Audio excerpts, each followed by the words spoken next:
আপনি যদি ইউটিউব খুলেন বা ফেসবুক খুলেন, মোটিভেশনাল বক্তারা সবসময় দেখবেন সাফল্য নিয়ে প্রচুর আলোচনা করছেন, বিরাট বিরাট সব জ্ঞান গর্ভ আলোচনা। তবে এগুলো নিয়ে আলাপ করার দরকার আছে বই। কারণ মানুষ কিভাবে সফল হবে, কেন বারবার ব্যর্থ হচ্ছে, এতবার চেষ্টা করেও কেন পারছে না, জান প্রাণ বেরিয়ে যাচ্ছে কিন্তু সফল হতে পারছে না, এটা যে কেন পারছে না, এটা নিয়ে সবার জানা দরকার। সাফল্যের কিন্তু অসংখ্য সূত্র নেই, কিন্তু এটা নিয়ে প্রচুর আলোচনা আছে। আমি আজকে একটু সংক্ষিপ্ত আলোচনা করতে চাই। যে কোনো একটা বিষয়ে আপনি সফল হতে চান, কি করতে হবে? এটা মারাত্মক কোনো কাজ নয়, এটা বোঝাও আপনার জন্য খুব সহজ। জাস্ট ভিডিওটা একটু শুনুন মনোযোগ দিয়ে, দেখবেন ব্যাপারটা জলবৎ তরলং। একবার যদি বুঝতে পারেন এবং বুঝে যদি হৃদয়ে ধারণ করতে পারেন, তাহলে দেখবেন যে কাজই আপনি ধরবেন সফল হচ্ছেন। আর যদি না বুঝতে পারেন, কোনো লাভ হচ্ছে না, যতই চেষ্টা করুন না কেন। ধরেন আপনি যাবেন গুলশান থেকে উত্তরা, যাত্রা শুরু করেছেন যাত্রাবাড়ির দিকে, তাহলে তো কখনো উত্তরা পৌঁছাবেন না। আর যদি যাত্রাবাড়িতে যেয়ে বুঝতে পারেন যে না, আপনি উত্তরা যেতে চেয়েছিলেন, যাত্রাবাড়ি চলে এসেছেন, তখন আবার উত্তরা যেতে আপনার দ্বিগুণ পথ পাড়ি দিতে হবে। ডিরেকশন একটা খুব বড় বিষয়। তার মানে আপনি কি চাচ্ছেন, কোথায় যেতে চাচ্ছেন, এটা খুব দরকার। সুপ্রিয় শ্রোতা, আমার আজকের ভিডিওতে আপনাদের স্বাগতম।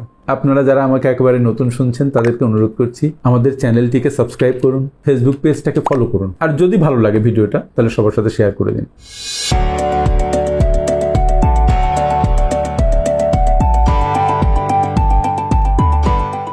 যা বলছিলাম যে তিনটা মাত্র শব্দ আপনি মাথার মধ্যে গেঁথে নিন, হৃদয়ের অভ্যন্তরে ঢুকিয়ে নিন, এবং এই যে অ্যানালাইসিস, এটা যদি আপনি বুঝতে পারেন, তাহলে দেখবেন যে কোনো কাজে সফল হওয়া আপনার জন্য খুবই সহজ হয়ে গেছে। প্রথম শব্দটা কি? প্রথম শব্দটা হচ্ছে কি।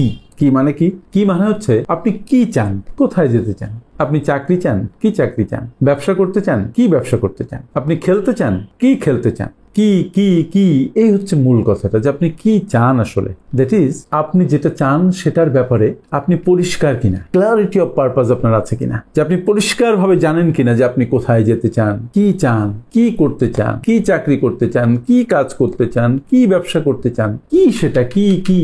নিজেকে প্রশ্ন করুন। যে ধরুন আমি যেহেতু প্রচুর টাকা নিয়ে কথা বলি, টাকা নিয়েই আপনাকে উদাহরণ দিই, তাহলে ব্যাপারটা আপনার জন্য সহজ হবে, আপনি রিলেট করতে পারবেন। যে আপনি 1 কোটি টাকা চান, তো ফাইন, স্পষ্ট বুঝতে পারলাম যে আপনি 1 কোটি টাকা চান, এর মধ্যে কোনো অপরিষ্কার কোনো ব্যাপার নেই। ঠিক আছে, ফাইন, আমরা বুঝে ফেললাম যে আপনি কি চান, 1 কোটি টাকা চান। এর পরের প্রশ্নটা হচ্ছে আপনি কখন চান, এটা কত দিনে চান। এবার আপনি একটু চিন্তা করুন যে আপনি কতদিনে 1 কোটি টাকা চান। নিজের দিকে একটু তাকান, নিজের যোগ্যতার দিকে তাকান, নিজের অবস্থানের দিকে তাকান, তারপরে একটা চিন্তা ভাবনা করে একটা সময় ফিক্স করেন যে আপনি 5 বছরে 1 কোটি টাকা চান। এটা কিন্তু খুব স্পষ্ট হয়ে গেল যে আপনি কি চান, 1 কোটি টাকা চান। কতদিনে চান? 5 বছরে চান। Fine, here comes the third question, যে আপনি কিভাবে চান। মানে এই যে 5 বছরে আপনি যে 1 কোটি টাকা চান, এই 1 কোটি টাকা আপনি কিভাবে অর্জন করতে চান।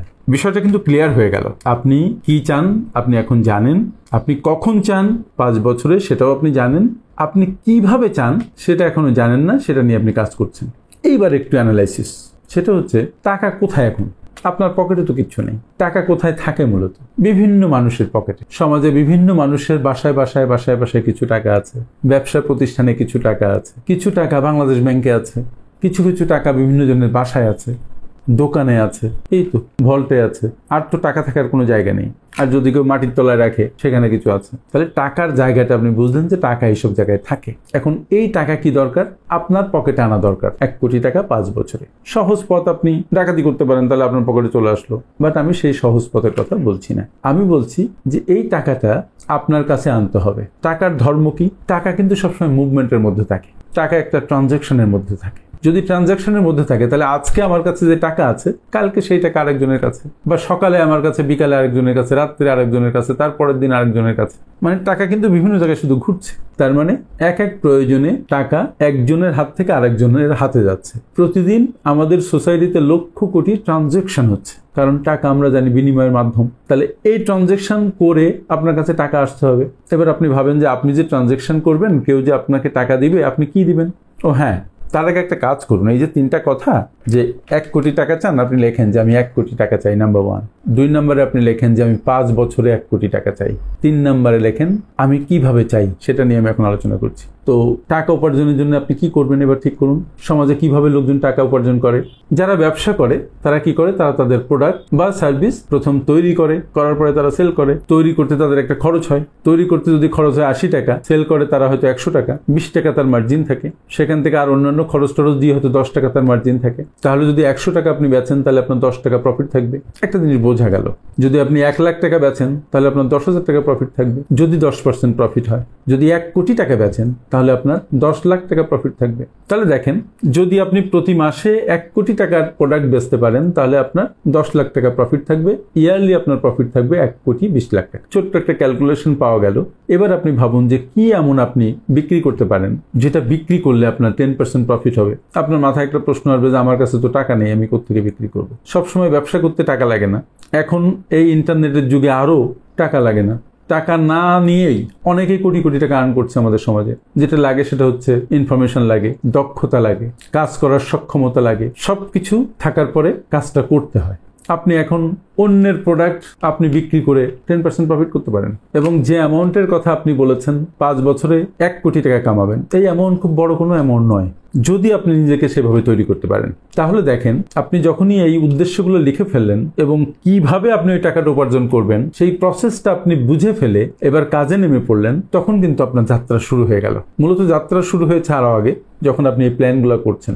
যাত্রা শুরু হয়ে গেলে, প্রসেসটা বুঝে গেলে, এবার আপনি ভালোভাবে কাজ করলে একসময় যে আপনি 1 কোটি টাকা ইনকাম করতে পারবেন। তবে হ্যাঁ, এমনটি হতে পারে যে আপনি 5 বছরে 1 কোটি টাকা আর্ন করেন নাই, 3 বছরেই করে ফেলেছেন। আবার এমন হতে পারে যে আপনি 6 বছরে 1 কোটি টাকা আর্ন করেছেন। কারণ আপনি যে লক্ষ্য নির্ধারণ করেছেন এটা তো একটা প্রজেকশন যে সবসময় সঠিক হবে তা নয়। এপাশ ওপাশ হতে পারে, আপনার প্ল্যানে অ্যাডজাস্টমেন্ট করা লাগতে পারে। কিন্তু আপনি যদি লেগে থাকেন, আপ্রাণ চেষ্টা করেন, কাজ থেকে পিছিয়ে না যান, টেম্পোরারি ডিফিট যদি আসে, আপনি যদি সেখান থেকে কাজ ছেড়ে না দেন, তাহলে আপনি আপনার লক্ষ্য অর্জন করবেন। লক্ষ্য অর্জন করার এটাই হচ্ছে সহজ ফর্মুলা। আবার রিপিট করি, ফর্মুলাটা কি?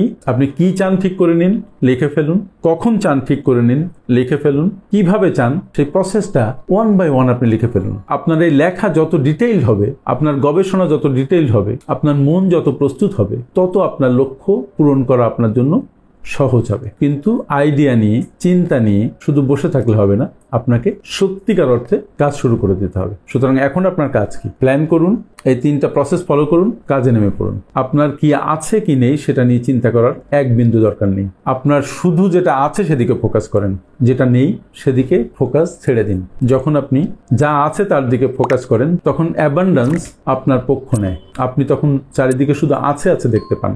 আর যখন নেই এর দিকে আপনি ফোকাস করেন, তখন আপনি চারিদিকে কোনো সম্ভাবনা দেখেন না। তাই কি করবেন?